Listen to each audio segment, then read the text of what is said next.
What's up, Dragon Brood? Today we have a fun one. We're going to be playing some Mono White Aggro, and this list is a little different than the one we played earlier in the season, but we'll see that here in a second.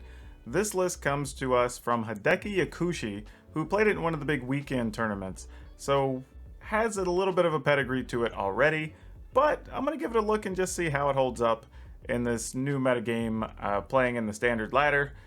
But before we take a look at that, you know I have to ask, if you haven't, please remember to hit the like button. Just give us a thumbs up there to help us get in front of more people. Hit that subscribe button so I know that you love me. It's for my own little, confidence building exercise. And then remember to hit the subscribe bell, or the notification bell as it's known as, so you get notified every single time I have a video up. But for now, let's go take a look at this pretty interesting Mono White Aggro list. Okay, so as you would expect, if you're playing White Aggro, there's going to be a bunch of small creatures in the list. But there's a couple interesting points here I want to talk about when we get to them. So looking at the top, you've got I'll See the Life's Bounty, great card, gains life, protects your stuff from dying.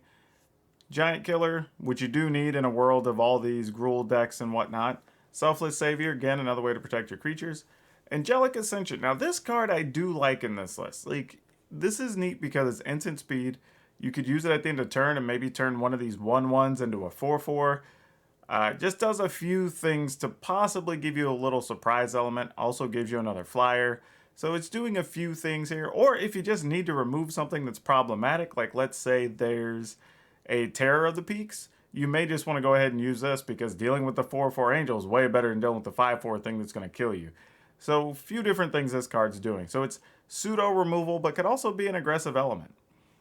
Luminarch Aspirant, love this card. Seasoned Hollowblade, also love this card, especially in the world with all the spot removal. As you see a lot of these blue-black control decks coming around that are playing all these kill cards. These are the type of things you want to just give you a ton of resilience. Playing 4 Sky Malls. Y'all know I'm a fan of the Sky Mall. When I can find chance to make it work and it makes sense, I want to play it. So, of course, when I saw a list that's playing 4 Sky Malls, I'm like, I don't even know if this is right, but I'm going to try it. Playing Skyclave Apparition, also a great card. Then we have Lurrus of the Dream Den. Not bad in this list, right? You can get back your Aspirant, Hollowblade, basically, like 20 creatures. So this is actually really good to have in here. I don't mind there just being a couple copies in the main deck. It's not your main plan, but it is a good way to kind of recover in the late stages. Then we have a couple of Legion Angel, which is neat. There's 2 main, 2 in the sideboard, so you do have access to other creatures, which I like. I also appreciate that this list has several things at 1, 2, and 3, and 4 mana, so you're not really getting wrecked by Extinction Event, which is also really nice. Castle Ardenvale, we're playing 4 of those, so you can make tokens if the games go long, which I also appreciate. 18 planes, and then 2 Crawling Barons, which is also very cool, because you're only playing 1 color. You don't have that many things that even require double white even. So if you get stuck with those weird draws where there's 2 of these and just a plains, you'll still be able to function for a good chunk of the deck while you're hoping to draw that extra land. But this does have 24 lands in it, so it's not like you're going to really be stuck. I could even see a world where we cut a land and maybe try to find some other additional creature or additional removal card.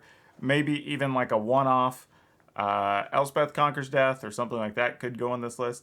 But I'm not going to touch it yet. This, as I said, the creator actually had some success with this, so we're just going to play it as is and see how it works out for us. But for now, let's go hop into the arena. Opponent gets to go first. We are playing against Lurrus. So yeah, we go ahead and keep this. So I'm going to assume this is some type of rogues list.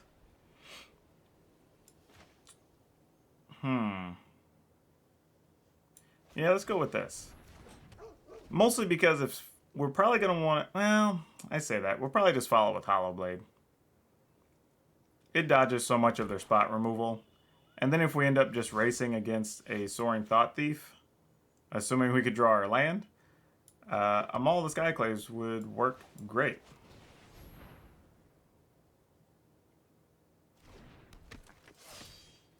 Sadly, we won't be attacking, just because a Thought Thief is bad for us here. I wouldn't mind trading for an Enforcer, but I have a feeling that's not what's there. Though, who knows? We could get double Enforcer here. which that would be kind of bad. Yeah, looks like that might be the case. If I thought it was just Enforcers, I would have attacked, but I was afraid it might actually be Thought Thieves. There's no better situation that's going to happen here. Oh no, they're going to cling to dust. Okay.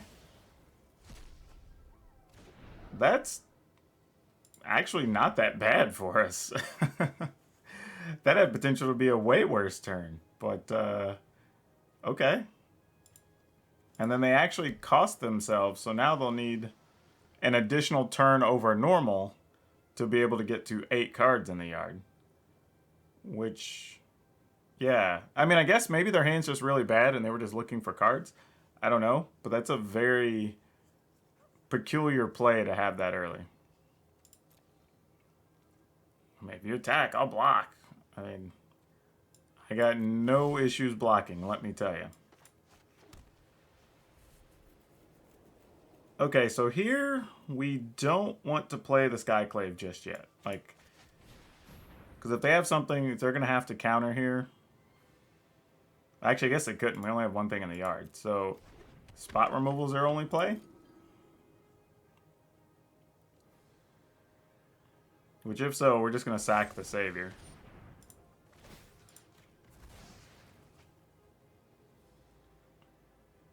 So this limits the number of plays the opponent can have here. Resolve the Heartless Act. Doesn't kill anything. Put a counter on the Hollow Blade.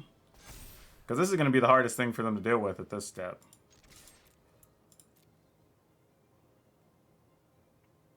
And I will... I mean, we only have 2 cards in the yard, so I'll gladly fight this fight. This is also going to put pressure on the opponent, because if they don't deal with our cards, then this Maul the Skyclave is going to start looking really scary for them. Like, even forcing them just to counter the Sky Maul actually keeps them from doing other things.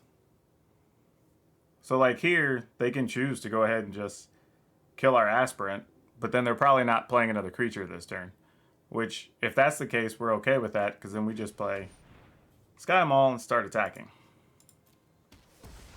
Alright, that gives us 3 cards in our graveyard.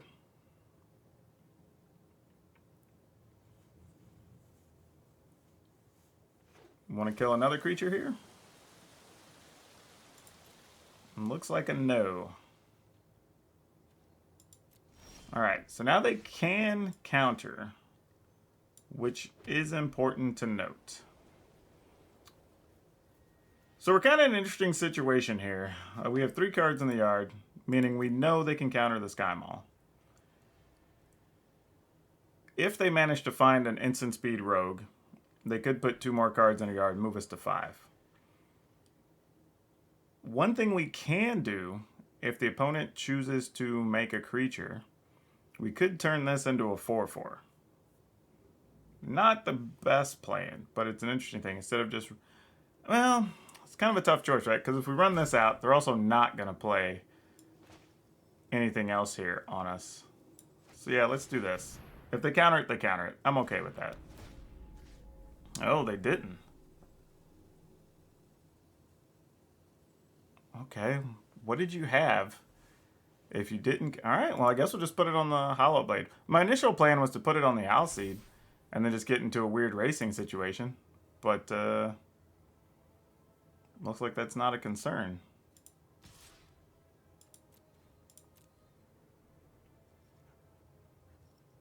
I mean, unless they have a Brazen Borrower. But even then, they would tap for the Borrower. We would give this protection from blue. Then they'd lose the Borrower and get nothing out of this exchange. Except for just putting an Alseed in our graveyard. Which, I don't know, might be worth it for them.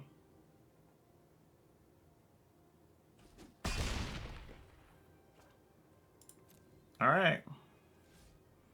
End the turn. I'm assuming now we see a Thought Thief?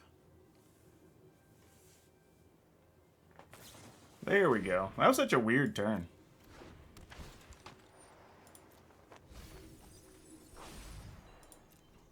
I mean, we're not that worried about the opponent getting bonuses or whatnot. I probably should have played the Giant Killer that turn, because then I could have just tapped a Thought Thief or something and forced through a big attack here.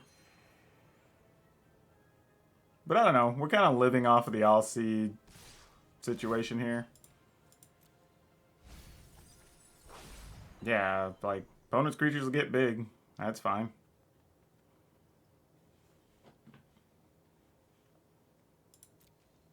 No blocks. Do what you're gonna do, opponent. Yeah, sure.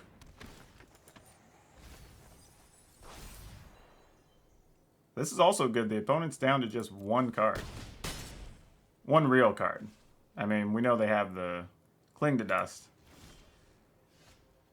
So here, I think I'm just going to hold the planes.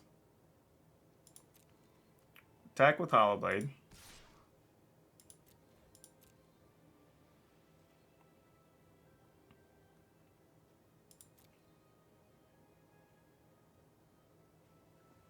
I mean, we're at 12, so I mean, we can still survive quite a lot here. 3, 6, that's only 11. And we can still block with the Owl Seed. And that was the last card in their hand? Okay. I'm good with that. I mean, putting cards in our yard doesn't really do much here.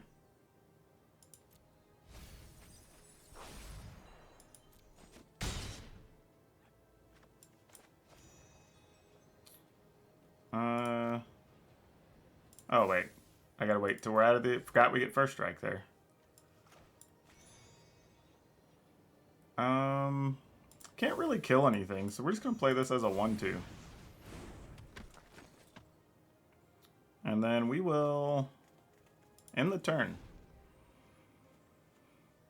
This is going to be tough, because I think I'm going to have to gamble in some scenario where I turn this Owl Seed into a 4-4, and the opponent's now empty-handed, so that's good for us.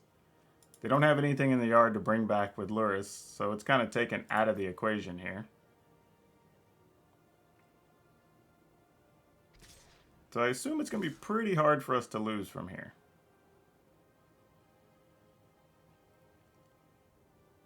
Because now we can just turn the Owl Seed into a 4-4, use Giant Killer to tap something next turn.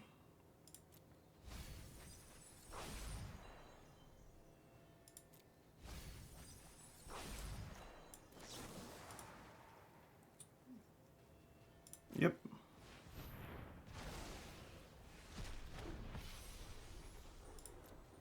And we'll block. Though, wait a minute. We haven't put Lurrus in their hand yet. So you'd have to 3 to put it in hand, 3 to cast it. I'm just thinking if we take the 5, that's 8, and then we block here, Duelist. Attack for 10, -2. Yeah, we just block here. Actually, no. I can't, I think because it has the glow, it's not in their hand yet. So I'll just block here. Either way, it doesn't matter. Same amount of damage, and there's one less potential chance of anything going sideways. They can gain 3 and go to 10. But I think that's still going to do it.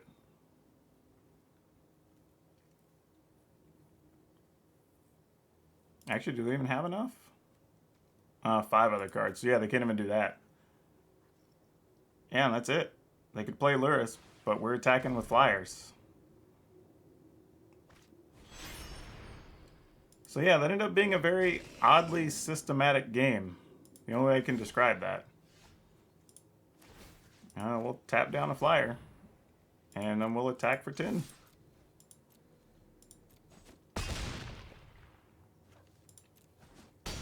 Yep, that's all good. We are on the draw again here.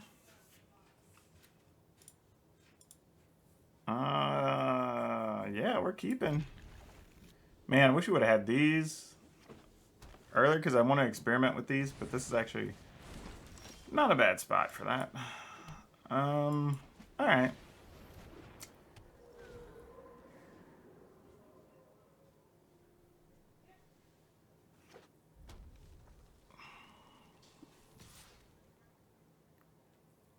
It's tempting to block there. It really is.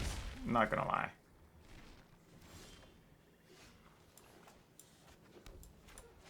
Alright, well if you want to bone crush something, you can bone crush an owl seed. That's what you get. That's what we're offering up. Oh, they don't even have that? I was like, come on.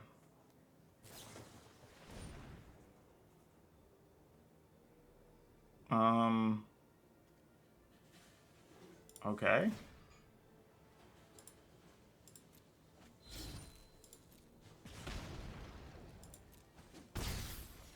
Yeah, that seems like the wrong choice. Because now, not only do I get to keep the Hollow Blade, I also get to keep the Owl Seed to protect something this next turn. Which is very likely going to be a Luminar Casper.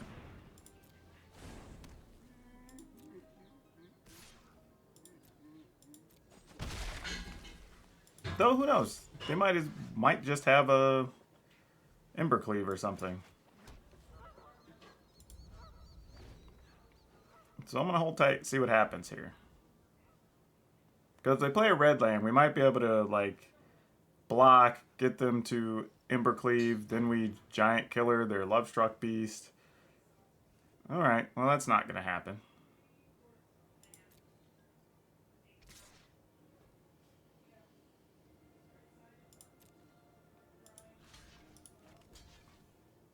Alright, let's block. See if we can entice the opponent to do anything. Nope. Okay.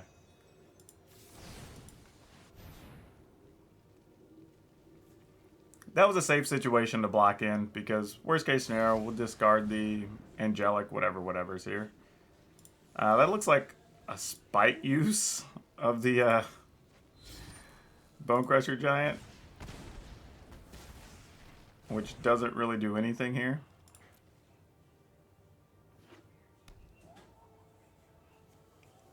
At least play a Scavenging Ooze or something, right? Oh, you can't, because that's an Evolving Wilds. Never mind. Yeah, I don't know what they're doing on this turn.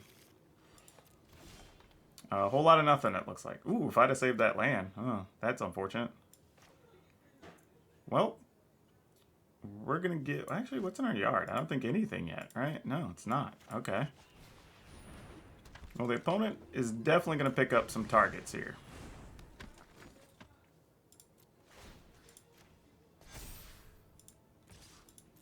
Alright, if they wanted to kill some things, they're going to have choices.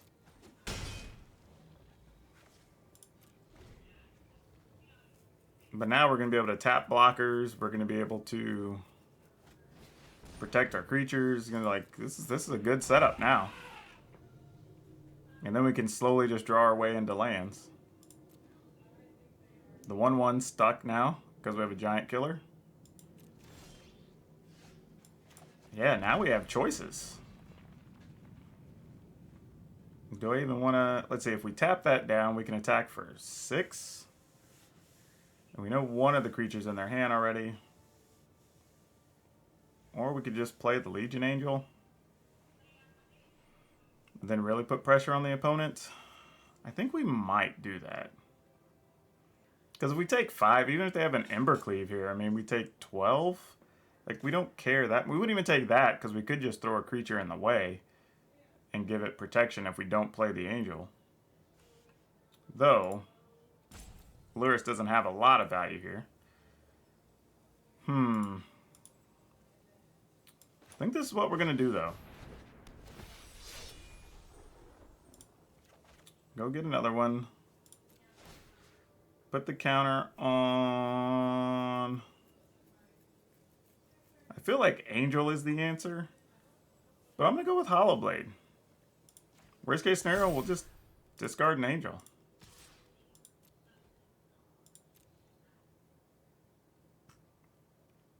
If the opponent wants to block, we'll discard. Yeah, alright. So now we have them on a 2-turn clock because we can put counters on the Angel attack, put counter on the Angel attack.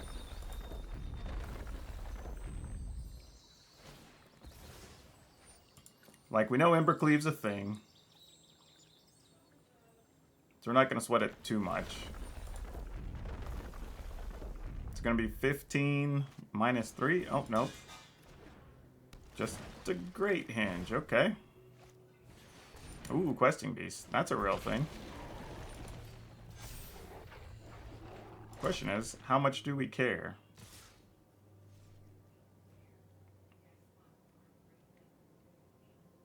Do we just block with Angel? Or do we block with something smaller here to at least block the 7? I think that's the plan, because we can get that back with Lurrus next turn if we want to. So let's do that.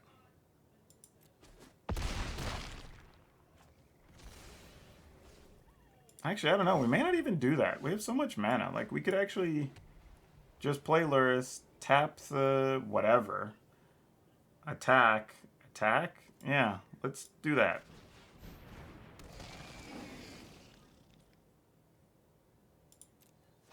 We're going to put a counter here. And if we really want to, we can block with Lurrus next turn.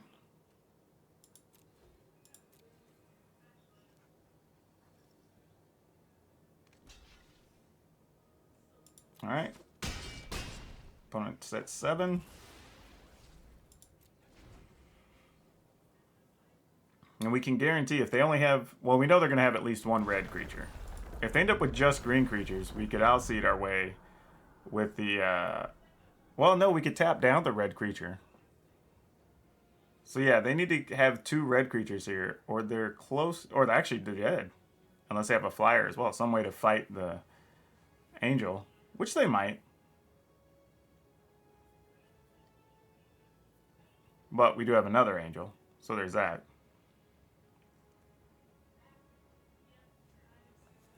Yeah, this is pretty good. Even if they go to 9, we're dealing 10 right now. So their plan has to revolve around killing creatures. Not playing creatures. Though they could play just to draw and get the 2 life. I mean, that's totally legit.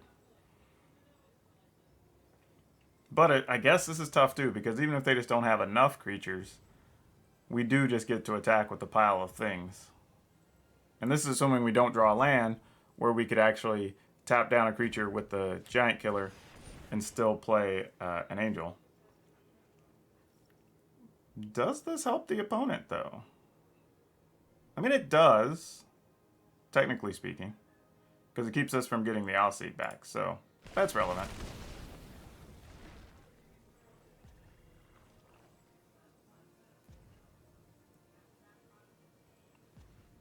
Alright, what's your next play here, though, opponent? I mean, if it's no other creatures, then that's still game, right?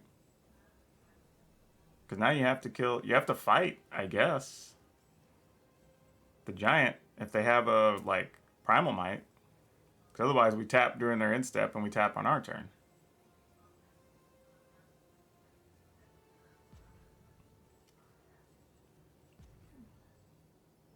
Man, how good is that? Yeah, I was going to say, it has to at least be that, or they don't have an out. Actually, cancel that. Resolves. Because they're not going to attack. We'll take 6.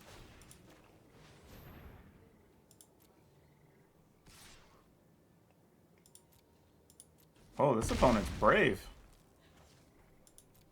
They're assuming we had no way to pump our team. That was quite an assumption by them.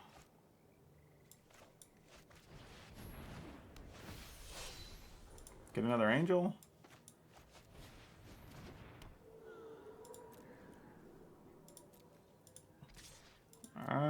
Do we... Oh, I should have attacked with both there. 1 point actually could matter here, because they could gain 2 from the Great Hinge. This is a tough game, though. I mean, they drew a lot of heat here. Talking about, they got Great Hinge, Questing Beast. I mean, they've drawn quite well this game. Alright, they're looking for more creatures, it appears.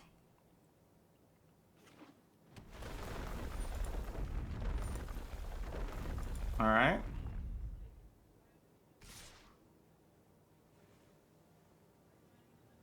So this is what they're choosing to do. We can block 2 of these. but not 3 of these.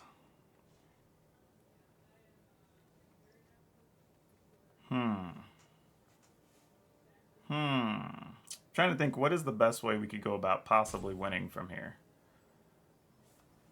I think it involves this.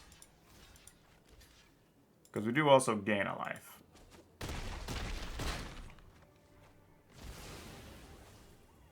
Come on, Maul of the Skyclaves. This is what we want. Oh! Come on, let this be it. Let this be it. Sick rips. Sick rips. Oh, we get to go first and we didn't even get the fast hand today.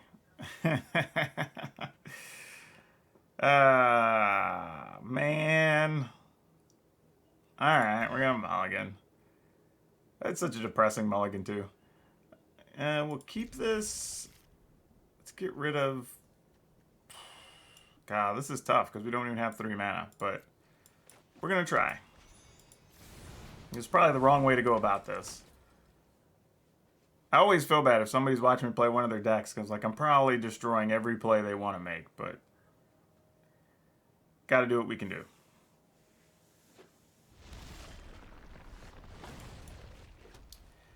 You know what's tough about this? Because I really want to leave this up to turn something into a bigger creature, but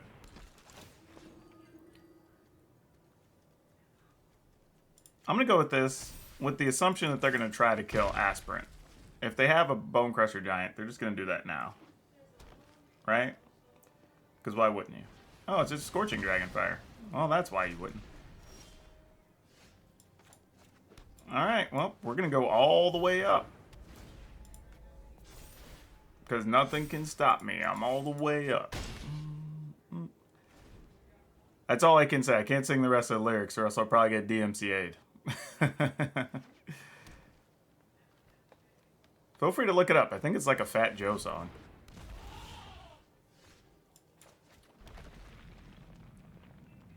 We just gonna win just straight up? Does this just beat Gruul when you just make a big thing and just keep attacking? I mean, yeah. We'll just turn a creature into nothing. So they can't Gem Razor or anything. And if they kill it and make a 3/3 on the ground, we don't really care, because that's not our path to victory here. And once we untap, we're going to have protection to always have a flyer. Yeah, that'll do it.